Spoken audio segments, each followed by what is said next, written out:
panic buying aquí mga gente because we're expecting a snowstorm this weekend.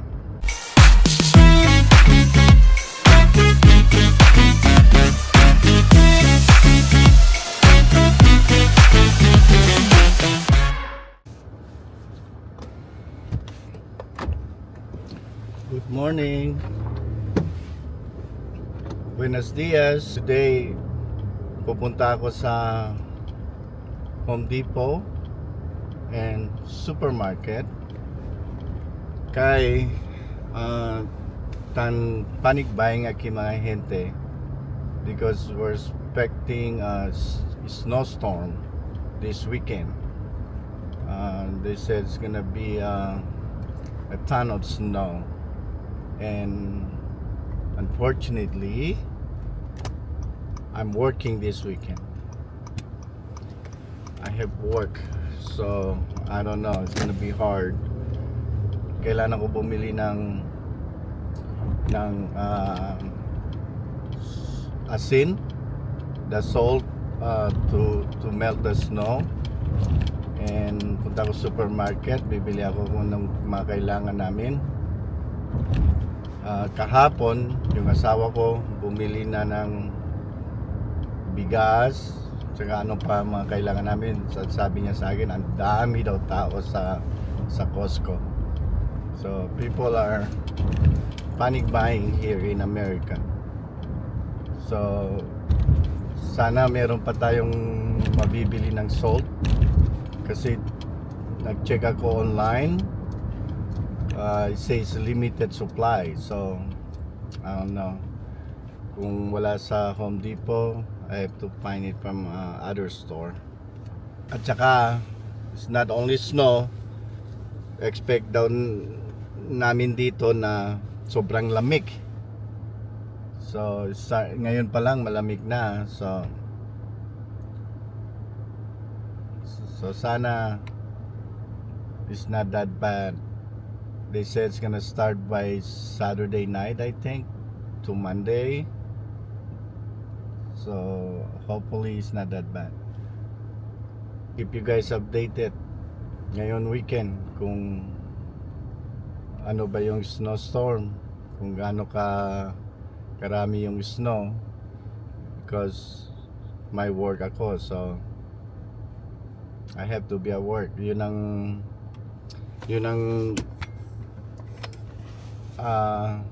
disadvantage namin sa healthcare worker. Pag healthcare worker ka, kahit may snowstorm, you need to be at work.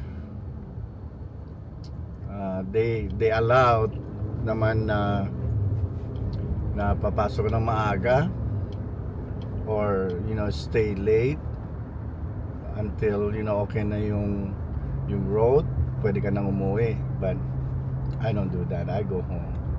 Malapit lang naman ako sa trabaho. So only like I think 10 minutes. So okay lang yun. So ang problema lang ito, pagising mo sa umaga, kasi morning ako sa weekend, you have to clean the car. Nakikita nyo naman kung paano pag may snow, linis mo muna yung kotse.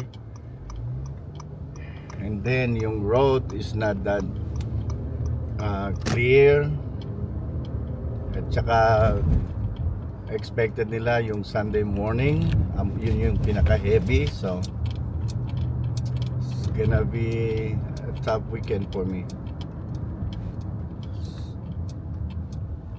So punta muna tayo ng Home Depot and then supermarket. Alright, let's go. Okay, dito na tayo sa Home Depot.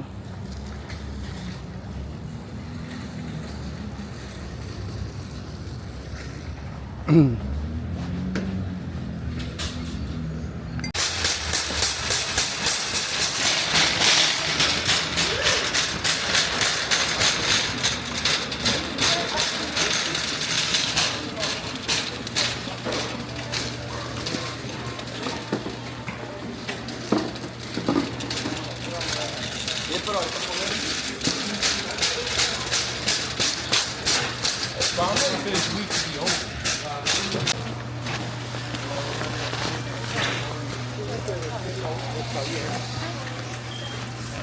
Yan.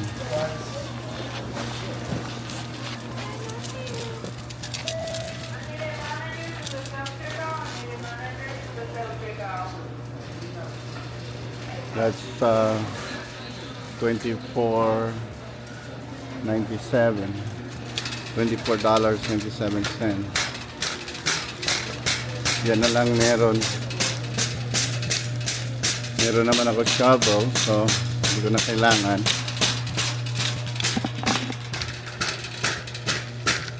Okay, nakakuha na tayo ng salt.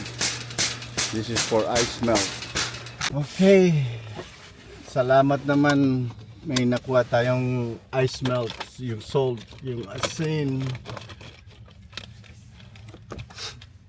Lahat na lang ng tao sa counter, pare-pareho yung laman sa cart, puro salt para sa snow.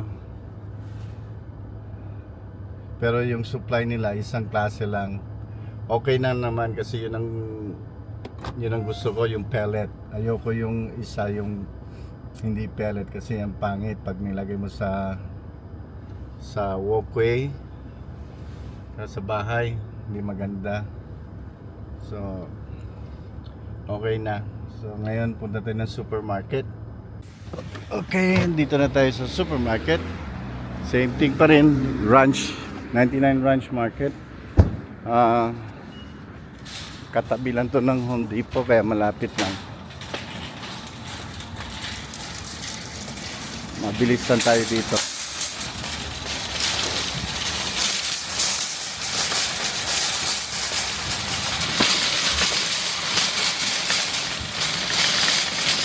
Yung mga Asian market to, so meron din dito mga benta galing Pilipinas. So alam ko meron pa yata akong kari-kari mix sa bahay, but let me just make sure. Kahit isa.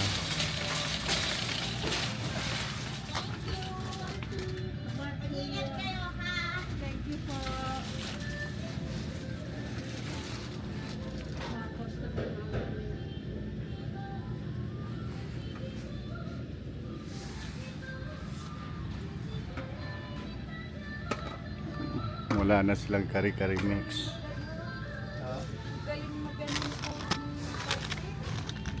Ilagay niya yung yung isa 11. Nakita ko. Walang kari-kari mix po? Wala pa kuya. Oh, salamat. Welcome po.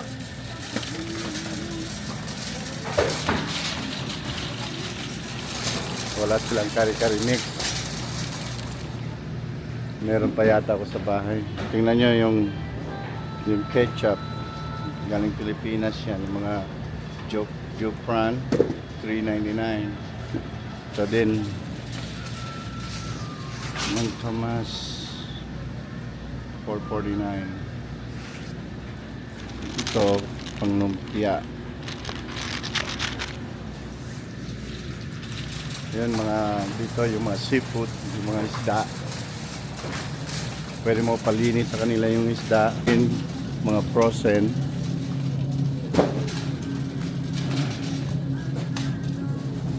Yun, tingnan nyo yung saging dun sa taas.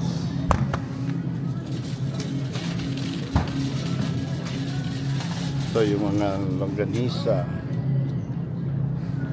Pure Foods. Ito hotdog, Martin.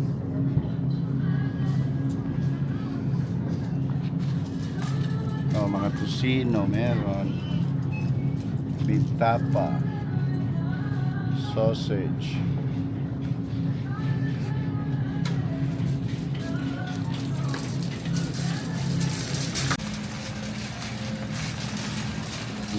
dito naman mga meat.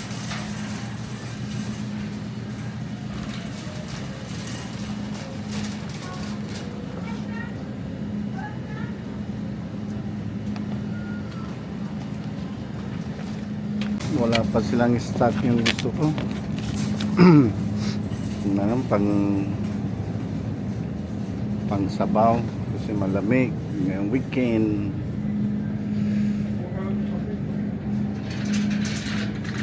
Nahanap ko yung pork chop. Mahal oh, $11.29. Ilan pounds to 4 pounds.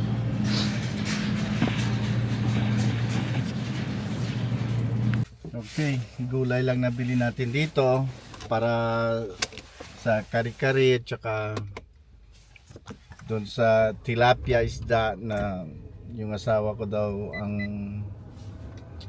luluto. Gawin daw niya gata yung sa tilapia, so bumili ako ng gulay para sa kari-kari and then sa tilapia. Okay, I think that's it. Let's go home. Hindi na ako nakabili ng karne. I don't know kung anong gusto nila, so we'll see.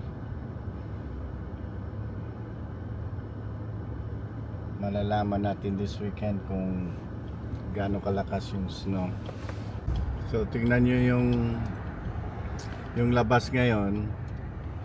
So ganito, okay pa, malinis pa. So ito yung before the storm.